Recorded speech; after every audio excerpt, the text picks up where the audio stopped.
Welcome to Badasses. I'm your host, Kai Armstrong. Today on Badasses. Ever wondered how a cartoonist became one of the world's most innovative architects, turning waste into wonder? Today, discover how facing resistance and ethical dilemmas can either break you or fuel your most significant contributions, lessons you can apply to your own journey of innovation and impact. Imagine a power plant that makes you want to laugh. Not just any power plant, a towering structure where industrial function meets pure, unbridled joy. Smokestacks transformed into ski slopes, concrete walls alive with movement. This is Copenhagen, and it represents more than just a building. It's a radical declaration that sustainability doesn't have to be a chore, it can be an adventure. Your story begins in Copenhagen, where a young Bjarke Ingels wasn't sketching blueprints, but comic book worlds. While other children traced architectural lines, he was creating universes where imagination knew no boundaries. Those childhood drawings weren't just idle scribbles, they were the first whispers of a revolutionary approach to design. Picture him, a gangly kid hunched over pages, filling them with vibrant characters and impassable landscapes. His teachers saw doodles. He saw potential. Those cartoons were more than entertainment. They were blueprints for reimagining what's possible. The architectural world didn't welcome mavericks. Traditional practitioners looked at Bjarke's wild concepts and saw chaos. Too whimsical, they'd mutter, impractical. But here's the thing about true innovators. Resistance doesn't stop them, it fuels them. Each dismissive comment became another brick in the foundation of his unique philosophy. Hedonistic sustainability, he would later call it. The radical idea that environmental responsibility could be not just bearable, but enjoyable. Step into Bjarke's studio. It's not a sterile workspace, but a creative hurricane. Sketches cover walls, models teeter precariously. Young architects huddle around computer screens, their energy electric. This isn't just design, this is rebellion made manifest. The Via 57 West project in New York becomes their proving ground.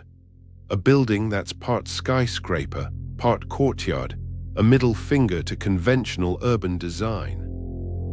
Budget cuts threaten, structural challenges loom, but Bjarke and his team see obstacles as invitations to innovate. Not everyone believed. Critics murmured about greenwashing, suggesting his sustainable designs were more performance than substance.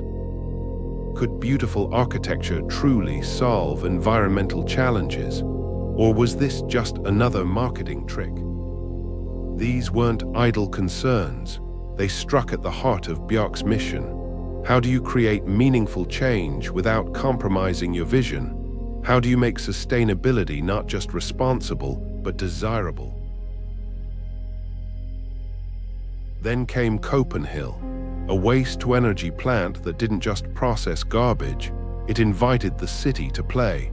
Imagine skiing down the roof of an industrial facility. Imagine a power plant that doesn't hide from the community, but becomes the community's playground. When it opened, something magical happened. People didn't just see a building, they experienced a possibility. Here was proof that function and fun could coexist, that sustainability could be an invitation, not a punishment. Copenhagen became more than architecture. It was a manifesto, a statement that said, we don't have to choose between what's good for the planet and what's enjoyable. Success brought its own complications. Large corporations came calling, prestigious projects emerged, but with opportunity came scrutiny. Was Bjarke selling his vision to the highest bidder, Or was he strategically positioning himself to create larger, systemic change? These weren't simple questions. They were the kind of moral challenges that define a career and a legacy. If you're enjoying Badasses, please like, subscribe, and scan the QR code for our free 7-day email course, The Mental Fortitude Challenge. Explode your confidence by channeling strategies from Roosevelt, Bruce Lee, and more. Now back to the episode. Not every dream lands perfectly. The 2 World Trade Center project became a stark reminder that even the most brilliant ideas can stumble. Financial complexities, client negotiations, urban politics, these were the invisible barriers that could derail even the most visionary designs. Imagine spending years crafting a revolutionary concept only to watch it dissolve in boardroom negotiations. This was Bjarke's reality, but here's what separated him from others. He didn't see setbacks as failures. They were simply redirections. While some architects might have retreated, Bjarke expanded his vision. Floating cities became his next frontier, a radical response to rising sea levels and climate change. Picture entire urban ecosystems designed to rise with the tides, communities that adapt instead of drowning. This wasn't just design, this was survival strategy. And survival, Bjarke believed, could be beautiful. Innovation isn't free. Each breakthrough carried an emotional toll. The pressure of reimagining entire systems of living, the constant battle against institutional thinking, the weight of believing you can actually change the world. You might recognize that feeling, the moment when your biggest dream feels both incredibly close and impossibly distant. That's where true transformation happens. Here's the core of Bjarke's message and your challenge. Innovation isn't about compromise, it's about transformation. You don't choose between what's right and what's enjoyable, you create something that's both. Look around you. Where are the spaces in your life that feel rigid, functional, joyless? Those are your Copenhagen opportunities. Those are the places waiting for your unique reimagining. Bjarke Ingels didn't just design buildings. He designed possibilities. He showed that the boundary between imagination and reality is far more permeable than we believe. Every ski slope on a power plant, every floating city, every seemingly impossible design was an invitation. An invitation to you.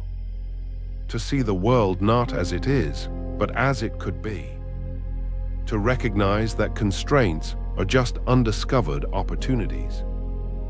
To understand that sustainability isn't a sacrifice, it's a playground. So here's your challenge. Where will you introduce unexpected joy? Where will you transform something mundane into something magical? How will you make the practical inspiring? Bjarke's legacy isn't in his buildings. It's in the mindset he represents, a belief that creativity can solve our most complex challenges. That design can be a form of hope. Return to Copenhagen, that impossible building, a power plant where people ski, a symbol that says, limitations are just invitations to reimagine. You are standing at the top of that slope. The city spreads out below you, endless potential waiting. What will you design?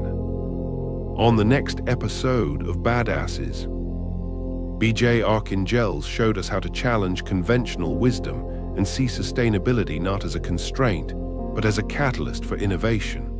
But what happens when the biggest obstacle isn't a design problem, but an internal struggle? Have you ever wondered what it takes to conquer a deep-seated fear and transform it into world-class performance? The journey we're about to embark on is a testament to resilience, courage, and the power of the human spirit. Get ready to witness the unbelievable story of someone who stared adversity in the face and redefined what's possible. You won't want to miss this. Next week, we'll explore the champion's spirit, and our next story embodies this theme perfectly.